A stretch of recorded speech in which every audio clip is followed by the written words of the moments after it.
Hello everyone. I'm making my video against the rumble of a Harley Davidson. I'm at the VA right now. I'm going to be going into my appointment very shortly. But I want to talk about recycled parents, also known as one man's trash is another man's treasure. I will tell you, I started collecting treasures way back when, about 50 years ago, 48, 49 years ago, but we'll round it up.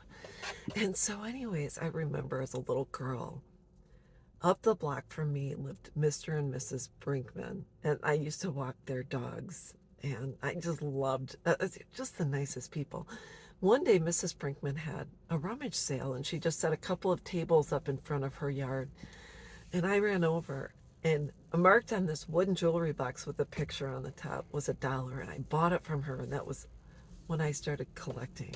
And I have been collecting ever since. So to her that jewelry box was not something she needed anymore, and I was fortunate enough to recycle it. So as an estranged parent, or if someone recently broke up with you and you think, "Oh, I'm just garbage." No, you're not. You're recyclable. So you have to put a spin on it. I may not have been of use to my daughters after they turned 19 years old, and it's been going on, you know, over a decade.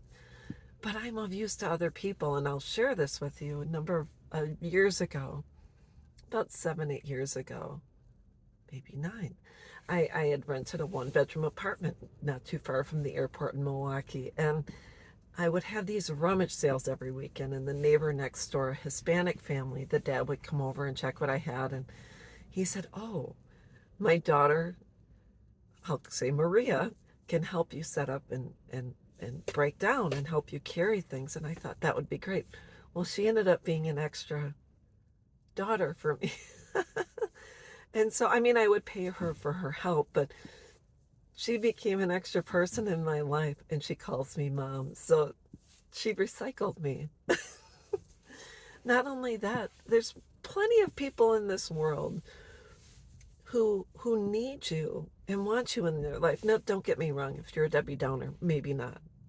If you are the type to say, "Oh, woe is me," or always, talk about problems or negativity or whatever, that's not the type of person that's normally recycled.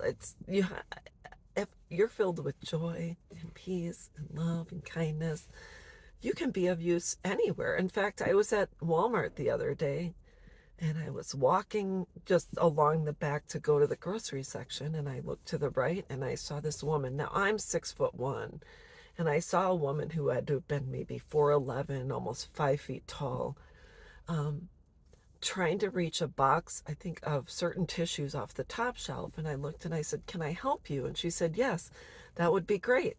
And so she says, "If you need anything from the bottom shelf, I would happily help you." And I said, "No, that's fine. Thank you." So I was of service to her. It meant a lot to her. I don't do these things to get accolades.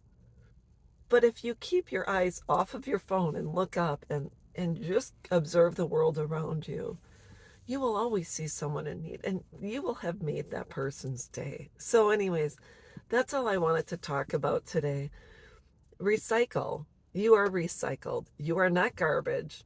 Don't put yourself in the garbage bin. Put yourself in the recycle bin because you are of use.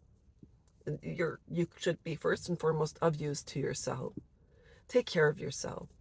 Just love yourself. And then secondly, be of use to other people. It's what feeds us. It's why most of us became parents, because it gave us a purpose. Your purpose does not end when your children are not around, because if that was the case, if a mom or dad lost a son or daughter to a tragic accident or cancer, they would not have a purpose in life. No, they still have a purpose. So anyways, you have a purpose, and that's all I've got. I'll be